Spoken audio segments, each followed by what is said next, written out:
Hi നമസ്കാരം. ഇപ്പം കോഴിക്കോട് നമ്മളുടെ KV ടവർ മുതാളിക്കൽ എന്ന് പറയുന്ന കമ്പനിയുടെ സൈറ്റിലാണ് നമ്മൾ ഓൾറെഡി നിൽക്കുന്നത്. അതിന്റെ ലീഡേഴ്സാണ് ഓൾറെഡി. പിന്നെ നമ്മുടെ നിമിത്തം എന്ന് പറയുന്ന ഷോർട്ട് മൂവി അറിയാം. ഞാൻ കഥയും തിരക്കഥ എഴുതിയ ഒരു പ്രൊജക്റ്റാണ്. അതിനെക്കുറിച്ചുള്ള ഒരു ചെറിയൊരു ഡിസ്കഷനാണ് നമ്മുടെ നിയാസ്കയാണ് നമ്മുടെ ഗ്രേറ്റ് ലീഡറാണ് ഈ ഒരു സൈറ്റിലെ ഏതാണ്ട് വാക്കിലേക്ക് പോകുന്നത്. വളരെ സന്തോഷം നിറഞ്ഞ ഒരു സമയമാണ്. ഞങ്ങളുടെ കൂടെ യൂണിവേഴ്സിറ്റി ജോലി ചെയ്യുന്ന നിതിൻ പോൾ അടക്കി വളരെ ഈ സാഹചര്യത്തിൽ അല്ലെങ്കിൽ ഈ ഒരു കാലഘട്ടത്തിൽ ജനങ്ങൾക്ക് നൽകേണ്ട ഏറ്റവും വലിയൊരു സന്ദേശം ഉയർത്തിക്കാട്ടിക്കൊണ്ട് ഒരു ഷോർട്ട് ഫിലിം ചെയ്തിരിക്കുന്നു. നിമിത്തം ഈ ഒരു സമയം നമുക്കറിയാം, മയക്കുമരുന്നും അതുപോലെ തന്നെ മദ്യപാനവും ഒക്കെ പല കുടുംബങ്ങളെയും നശിപ്പിക്കുന്ന ഈ സാഹചര്യത്തെയൊക്കെ വളരെ നല്ല രൂപത്തിൽ ചെറിയ സമയം കൊണ്ട് അത് വരച്ചു കാണിക്കുന്ന രൂപത്തിലുള്ള ഒരു ഷോർട്ട് ഫിലിം. ഈ ഒരു ഷോർട്ട് ഫിലിമിന്റെ കഥയും തിരക്കഥയും സംവിധാനവും ഒക്കെ നിതിൻ പോൾ ആലപ്പി അവന് കൃത്യമായിട്ട് ജോലി ചെയ്തു പോരുന്ന സമയത്ത് തന്നെ ആ ഒരു സമയത്തിൽ അവന്റെ ആ ഒരു കലാപരമായിട്ടുള്ള ഒരു കഴിവിനെ കൂടി ജനങ്ങളുടെ മുമ്പിലേക്ക് എത്തിക്കുന്ന രൂപത്തിൽ വളരെ മനോഹരമായിട്ടാണ് ഈ ഒരു ഷോർട്ട് ഫിലിം തയ്യാറാക്കിയിട്ടുള്ളത്.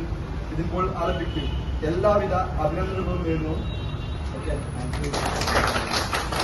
എന്റെ രണ്ട് വാക്കിലേക്ക് നമ്മുടെ എഞ്ചിനീയർ നമ്മുടെ പ്രിയപ്പെട്ട പ്രവർത്തകൻ ഇതിപ്പോൾ നമ്മുടെ കൂടെ ഇപ്പോൾ 2-3 വർഷത്തോടെ വർക്ക് ചെയ്യുന്നുണ്ടെങ്കിലും ഇത്രയും വലിയൊരു പണിപ്പുരയിൽ അല്ലെങ്കിൽ സൈറ്റിൽ നടക്കുന്ന വർക്കിന് പുറമെ സർഗാത്മകമായ ഒരു വലിയൊരു പണിപ്പുരയിലായിരുന്നു എന്ന് നമ്മൾ അവസാന നിമിഷത്താണ് അറിഞ്ഞത്. എന്നാലും അദ്ദേഹത്തിന്റെ ഈ ആർദ്രത കൊണ്ട് അയാൾക്ക് നല്ലൊരു ഹ്രസ്വചിത്രമായ നിമിത്തം എന്ന മൂവി ഈ ഡയറക്ഷനും കഥയും തിരക്കഥയും നൽകിയിരിക്കുകയാണ്. അതിൽ അഭിനയിച്ച ഒരു കഥാപാത്രം കൂടി ഇതിപ്പോൾ തന്നെയാണ്. അതുകൊണ്ട് തന്നെ നമ്മളുടെ കൂടെ വർക്ക് ചെയ്ത ഇതിപ്പോഴത്തെ എല്ലാവരുടെ സപ്പോർട്ടും നമ്മളെ കേൾപ്പിച്ചവർക്ക് ഭാഗത്തുനിന്ന് ആശംസിക്കുന്നു. പിന്നെ അതുകൂടാതെ തന്നെ ഒരു കലാകാരനാണ്, ഇത് ഗായകനാണ്, ഇങ്ങനെ പല രീതിയിൽ മുൻപന്തിയിരിക്കുന്ന ഒരു വ്യക്തിയാണ്. അതിലും ഒരു 2 വാക്കിലേക്ക്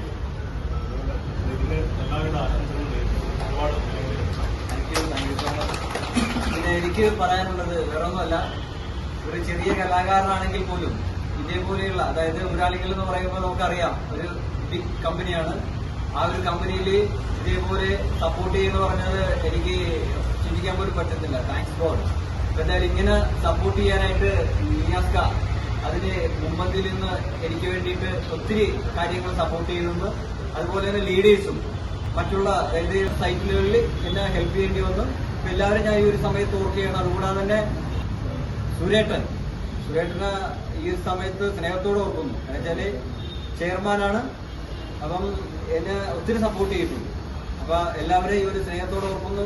നമ്മളെ സപ്പോർട്ട് ചെയ്തത് കൊണ്ടാണ് ഈ ഒരു നിമിഷത്തിൽ തന്നെ എനിക്ക് കഥ എഴുതാനും അല്ലെങ്കിൽ പല രീതിയിൽ എനിക്ക് ഈ ഒരു കലാപ്രവർത്തനം മുന്നോട്ട് കൊണ്ടുപോകാനായിട്ട് സാധിച്ചത്. ഇതേപോലെ നെക്സ്റ്റ് 2-3 പ്രൊജക്ടുകൾ ഞാൻ സ്റ്റാർട്ട് ചെയ്യാൻ വേണ്ടി നിൽക്കുന്നു. അപ്പൊ അത് ഈ ഒരു സപ്പോർട്ടും പരിഗണനയും ഇനിയും ഉണ്ടാകണം. ഇതേപോലെ പല പല പ്രൊജക്ടുകൾ ഉണ്ടാകുമ്പോൾ എന്നെ ഹെൽപ്പ് ചെയ്യാനായിട്ട് നിങ്ങളും കൂടെ ഉണ്ടാകണം, എല്ലാവരും കൂടെ ഉണ്ടാകണമെന്ന് ഞാൻ ആഗ്രഹിക്കുന്നു.